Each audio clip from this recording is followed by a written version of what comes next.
इस पीड़ित परिवार को ही जेल में डाल दिया गया। बच्ची के बाप को, इनके चाचा को और ये 2,51,000 का इनाम रखा गया है। हाँ, 4 दिन हाथ भी डाला और पिक्चर भी दिखाया रहा था और कहने लगा कि रोज आना। आपकी जन अदालत न्यूज की अब तक की सबसे बड़ी खबर।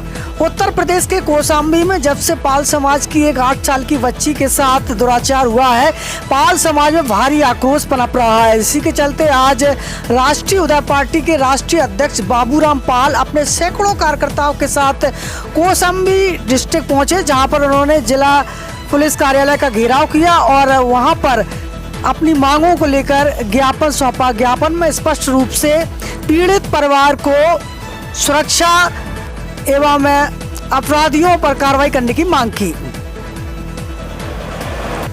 देखिए आपकी जन अदालत की खास रिपोर्ट मेरे साथ।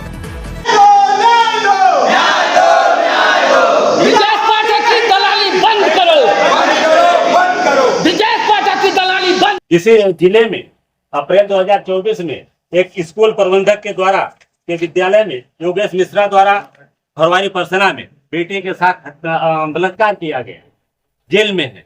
आखिर कितनी हम कुर्बानियां बेटियों को देंगे? हमारी बेटियां कितनी कुर्बानियां देंगी समाज में जिंदा रहने के लिए? हमारे बच्ची के पिता है, उन्हें भी जल्द से जल्द निकाला जाए और इस परिवार को सुरक्षा दिया। परिवार घर छोड़ के भागा है, गांव में रहने की हिम्मत नहीं, इतना डरा हुआ परिवार है। ये परिवार था, उसको तो सुरक्षा दी गई है।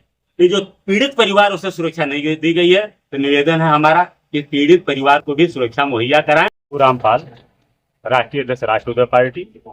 जो घटना 8 वर्ष की नाबालिग बच्ची के साथ छेड़खानी हुई है और ये छेड़खानी की शिकायत के बाद इस पीड़ित परिवार को ही जेल में डाल दिया गया। बच्ची के बाप को, इनके चाचा को और इनको जो लोग थे उन्हें जेल में डाल दिया गया। और जो वर्तमान प्रधान है भूप नारायण पाल, यह घटना के समय पानीपत में यानी आउट ऑफ स्टेट थे, तो उनका भी नाम एफआईआर में दर्ज किया गया है। और उन पे आप देख सकते हैं ये 2,51,000 का इनाम रखा गया है। क्या वो हिस्ट्री सीटर हैं, आदतन अपराधी हैं?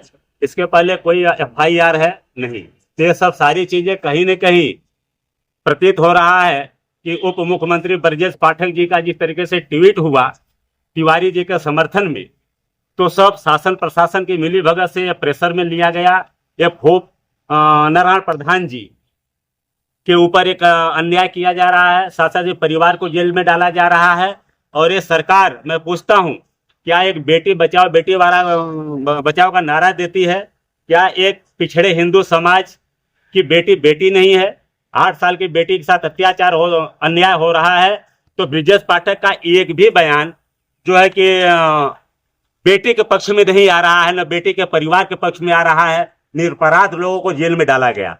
हाँ, जो कि आरोपी के पिताजी आत्महत्या सुसाइड कर लिए, ऐसा प्रतीत हो रहा कि चूंकि यह अपमान समाज में आदमी नहीं झेल सकता। उन्हें पता कि उनका बेटा है, उनका बेटा ने गलती किया है, तो समाज में जाना है, वहां कहाँ मुंह दिखाएंगे? शर्मिंदगी महसूस करके उन्होंने सुसाइड किया।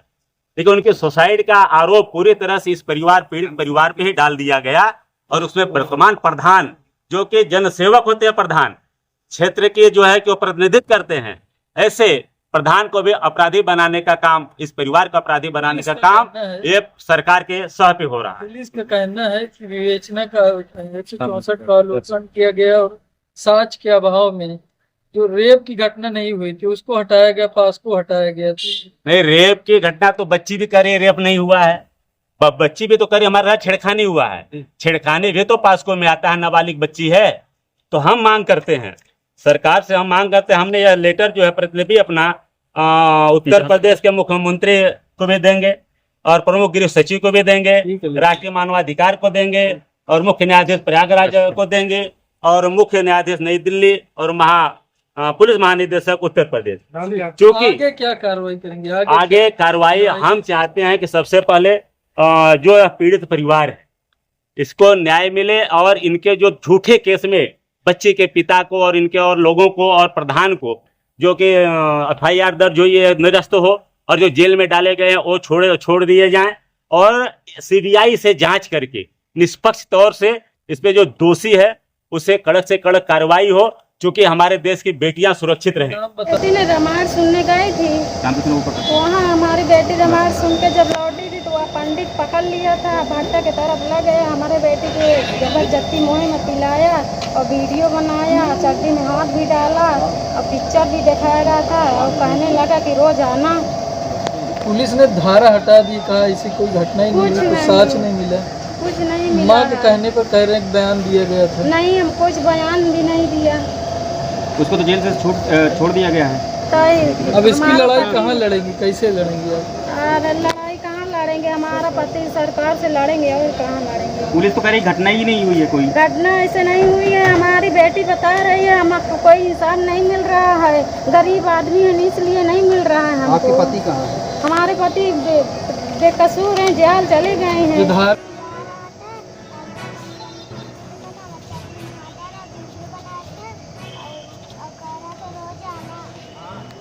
ये बात तुमने किससे बताई थी?